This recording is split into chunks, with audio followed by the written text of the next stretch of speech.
The grand hall of the Galactic Conclave stretched across 3 kilometers of polished obsidian stone, its vaulted ceiling kissing the clouds of Vethera Prime.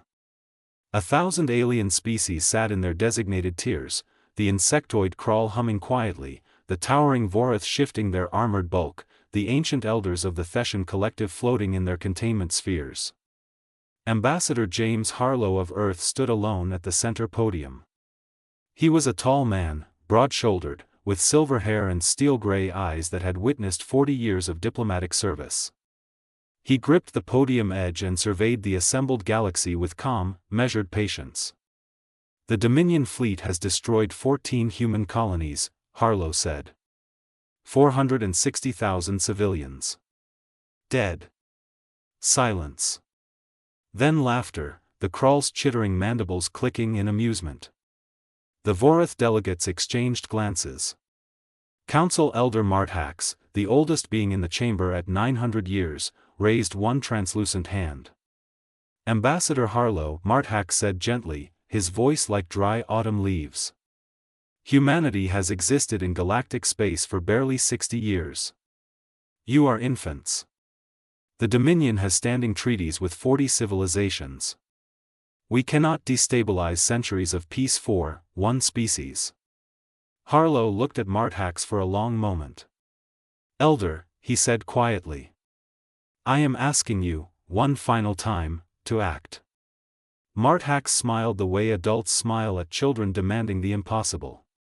"The Council has heard your petition. It is denied." 3 weeks later, in the archives of Vethera Prime, a junior Theshan researcher named Porvik was cataloging old Earth communications when he stumbled upon a file dated 58 years prior, just after humanity's first contact. It was a transmission from Earth's then-president, Robert "Bobby" Walsh, addressed to the original Conclave members. Porvik played it out of curiosity. "We come in peace," Walsh had said, smiling warmly. "But I want to be honest with you, because humans believe in honesty. We have a saying on our world, an old one. Don't wake a sleeping dog. We are a peaceful people.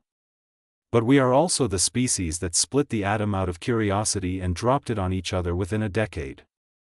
We are the species that turned every plague, every famine, every war into fuel for evolution. We don't just survive adversity, we weaponize it. I hope we never have cause to show you that side of us." The Conclave members in the recording had chuckled politely. Porvik sat very still for a moment. Then he pulled up current news feeds from human space. His blood ran cold. Lieutenant Colonel Drake Mitchell stood aboard the USS Defiant, not a diplomatic vessel, not a science ship, a warship. One of 11,000 now forming the first human armada. Drake was 34, lean and quiet, from Austin, Texas. He had lost his younger brother in the Dominion's third colony strike. He didn't speak about it. He didn't need to. He watched the engineering feed as the ship's new drive system, the Hargrove Pierce Fold engine, developed in just 4 years of wartime desperation, hummed to life. "General Patterson," Drake said into his comm, "all vessels confirm fold ready."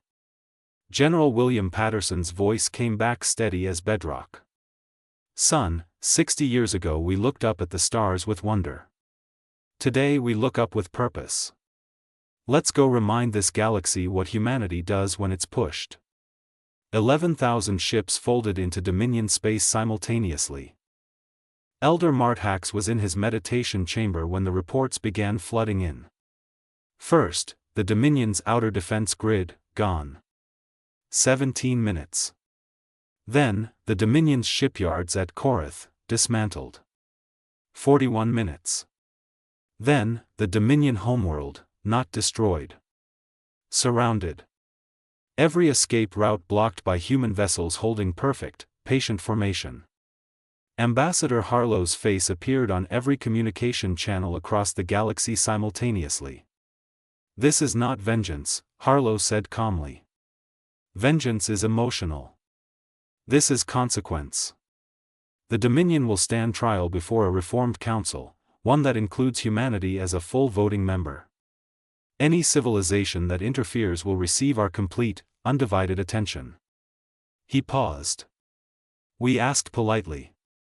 You'll recall that. Marthak sat motionless, 900 years of wisdom suddenly feeling very insufficient. He finally remembered Walsh's transmission from 58 years ago. Don't wake a sleeping dog. He hadn't listened.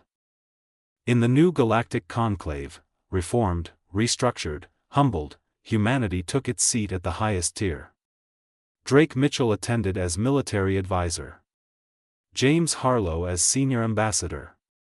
Beside them sat a dozen Americans, men and women who had rebuilt colonies with bare hands and then built warships with the same ones. A young Krull delegate, nervously clicking his mandibles, leaned toward his elder. Are humans dangerous? He whispered. The elder was quiet for a long time. Only, he finally said, if you make the mistake of believing they are not. Across the chamber, James Harlow caught the whisper somehow, or perhaps simply recognized the look, and smiled. It was not an unkind smile. But it was not a soft one either.